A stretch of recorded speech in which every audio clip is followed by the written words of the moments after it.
ओम नमः शिवाय। हर हर महादेव। सावन के महीने की आप सभी लोगों को बहुत बहुत बधाई। और आप सभी लोग भक्ति मार्ग पर इसी तरह आगे बढ़ते रहें, यही भगवान भोलेनाथ से प्रार्थना है।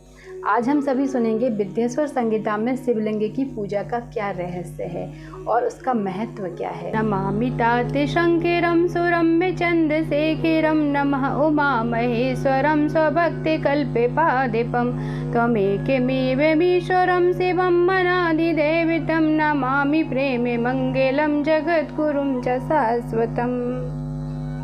ओम नमः शिवाय। हर हर महादेव। विद्येश्वर संहिता के 5वें अध्याय में श्री सूत जी महाराज सभी ऋषि मुनियों को बताते हैं कि जो मनुष्य भगवान शिव की कथाओं का श्रवण नहीं कर सकता है, उनका भजन नहीं कर सकता है, उनका मनन नहीं कर सकता है, तो उस व्यक्ति या मनुष्य के लिए दूसरा क्या उपाय है जिससे वो आसानी से इस भवसागर से मुक्त हो जाएगा। श्री सूत जी बोले, हे महर्षियों, जो प्राणी भगवान शिव की इस परम पुनीत कथा का श्रवण, कीर्तन और मनन करने में समर्थ ना हो, उसे यही उचित है कि वह भगवान शिव के लिंग की स्थापना कर ले और नित्य उस लिंग का पूजन करे, तो वह सहज ही भवसागर से तर जाएगा।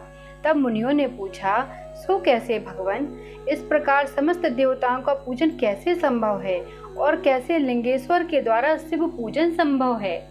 श्री सूत जी बोले, हे ऋषिश्वरों, इस भेद को स्वयं महादेव जी ने प्रकट किया है। मैंने अपने गुरु महर्षि वेद व्यास जी से यही सुना है कि शिव जी का एक रूप निष्कल है, क्योंकि भगवान शिव समस्त कलाओं से युक्त हैं। इस कारण उनका साकार बेर स्वरूप भी हो जाता है। यही कारण है कि उनके दोनों स्वरूप पूजे जाते हैं। अन्य देवताओं में यह तत्व नहीं है, इसी से वे निष्कल रूप में नहीं पूजे जाते। यह ब्रह्म पद केवल शंकर जी को ही प्राप्त है। वेदांत के अनुसार ओम के प्रणव के लिए भी श्री सनत कुमार जी ने नंदकेश्वर से प्रश्न किया था।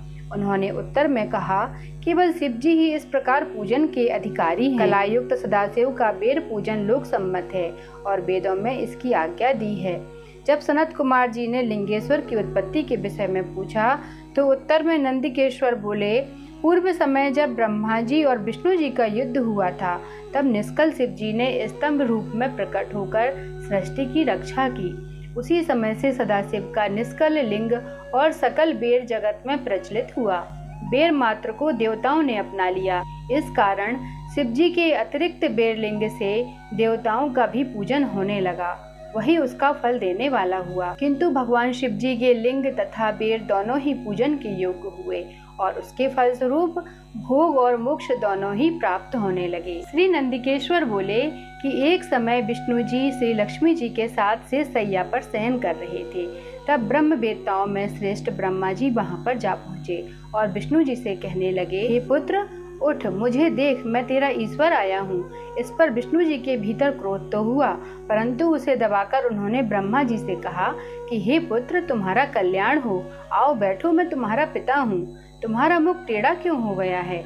इस पर ब्रह्मा जी ने कहा, समय के फेर से तुम्हें अभिमान हो गया है। हे पुत्र, मैं तुम्हारा रक्षक और समस्त जगत का पितामह हूँ। विष्णु जी ने कहा, तू बड़ा बड़प्पन क्या दिखाता है? सारा जगत तो मुझ में निवास करता है। तू मेरे कमलनाभि से प्रकट होकर मुझसे ही ऐसी बातें करता है। जब इस प्रकार रजोगुण से मुक्त उन दोनों महानुभावों में विवाद होने लगा, तब वे दोनों अपने को प्रभु कहते कहते दूसरे का वध करने पर उद्यत हो गए और युद्ध छिड़ गया। हंस और गरुड़ पर बैठे दोनों देवता परस्पर युद्ध करने लगे, उनके वाहन भी लड़ने लगे। ब्रह्मा जी के वक्ष स्थल में विष्णु जी ने अनेकों अस्त्रों का प्रहार कर उन्हें व्याकुल कर दिया। इससे कुपित हो ब्रह्मा जी ने भी उनके वक्ष स्थल पर कई भयानक प्रहार किए। एक दूसरे के प्रति युद्ध से श्रमित दोनों हाँफने लगे। तब विष्णु जी ने ब्रह्मा जी पर माहेश्वर अस्त्र चला दिया। इससे ब्रह्मा जी को बड़ी चोट लगी और उन्होंने पाशुपात से विष्णु जी के वक्ष स्थल पर आघात किया। इसके पारस्परिक आघातों से देवता अत्यंत व्याकुल हो उठे और वे बोले, आप दोनों ही अराजकता उत्पन्न करते हैं। यह सारी सृष्टि तो शिव जी की है, जिन त्रिशूलधारी की इच्छा के बिना कोई एक तिनका भी इधर से उधर नहीं कर सकता। हम लोग शिव जी के पास जाते हैं। ऐसा कहकर देवगण चंद्रशेखर श्री महादेव जी के पास गए। महादेव जी अपनी सभा में उमा सहित मणिमय दिव्य सिंहासन पर विराजमान थे। देवताओं ने साष्टांग दंडवत करके उनको प्रणाम किया। उन्हें देखकर श्री महादेव जी गंभीर वाणी से बोले, हे पुत्रों, तुम कुशल से तो हो? मैंने सुना है कि ब्रह्मा और विष्णु परस्पर युद्ध कर रहे हैं और तुम लोग बड़े दुखी हो। मैं अपने गणों के साथ चलता हूँ, तुम लोग भय ना करो। यह कहकर शिवजी ने अपने 100 गणों को वहां चलने की आज्ञा दी और स्वयं अपने भद्र रथ पर आरूढ़ होकर चले।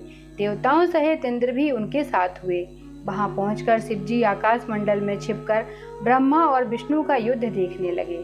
शिवजी ने देखा कि ब्रह्मा और विष्णु परस्पर एक दूसरों के वध की इच्छा से माहेश्वर और पाशुपात अस्त्र का प्रयोग कर रहे हैं, जिनके प्रयुक्त होते ही त्रैलोक्य भस्म हो जाता है।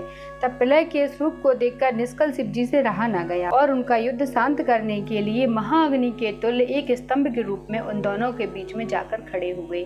फिर तो उस महाअग्नि के प्रकट होते ही दोनों के अस्त्र स्वयं शांत हो गए। उस अद्भुत दृश्य को देखकर ब्रह्मा और विष्णु परस्पर कहने लगे कि यह इंद्रियातीत अग्नि स्वरूप स्तंभ क्या है, हमें इसका पता लगाना चाहिए। ऐसा निश्चय करके भगवान विष्णु ने सूकर का स्वरूप धारण किया और उसके मूल को देखने के लिए नीचे चले गए। ब्रह्मा जी ने हंस का रूप धारण करके ऊपर गमन किया। विष्णु जी पाताल में बहुत दूर तक गए, परंतु स्तंभ का उन्हें कुछ भी पता न चला। तब वह फिर युद्ध भूमि में लौट आए। उधर ब्रह्मा जी ने आकाश में आकर केतकी का फूल देखा। उन्हें विश्वास हो गया कि हमने स्तंभ का अंत देख लिया। वे केतकी का फूल लिए विष्णु जी के पास आए। तब विष्णु जी ने उनका चरण पकड़ लिया और ब्रह्मा जी के छल को जानकर महादेव जी को वहां तत्क्षण प्रकट होना पड़ा और विष्णु जी ने उनके चरण पकड़ लिए। विष्णु महानता से महेश्वर प्रसन्न हो गए और उन्होंने कहा कि हे विष्णु, तुम बड़े ही सत्यवादी हो, अतः मैं तुम्हें अपनी समानता प्रदान करता हूँ। श्री नंदिकेश्वर बोले, तब महादेव जी ने ब्रह्मा पर क्रोधित होकर अपनी भुजाओं के मध्य से भैरव नामक एक शक्ति प्रकट की। नमस्कार करके उनकी आज्ञा मांगी। शिवजी ने आज्ञा दी, तुम अपनी लपलपाती तलवार से ब्रह्मा की पूजा करो। यह आज्ञा पाते ही भैरव जी ने ब्रह्मा के सिर के केस जा पकड़े और ब्रह्मा का मिथ्याभासी 5वां सिर काट लिया। तत्पश्चात उनके सिरों को भी काट लेना चाहा।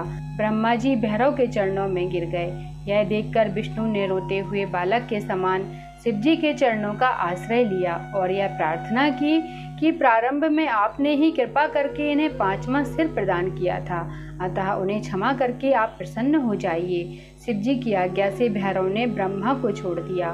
फिर वे एक सिरकटे ब्रह्मा से बोले, तुमने अपनी प्रतिष्ठा और ईश्वरत्व के लिए छल किया है, अतः अब तुम सत्कार स्थान पर उत्सव से विहीन किए जाते हो।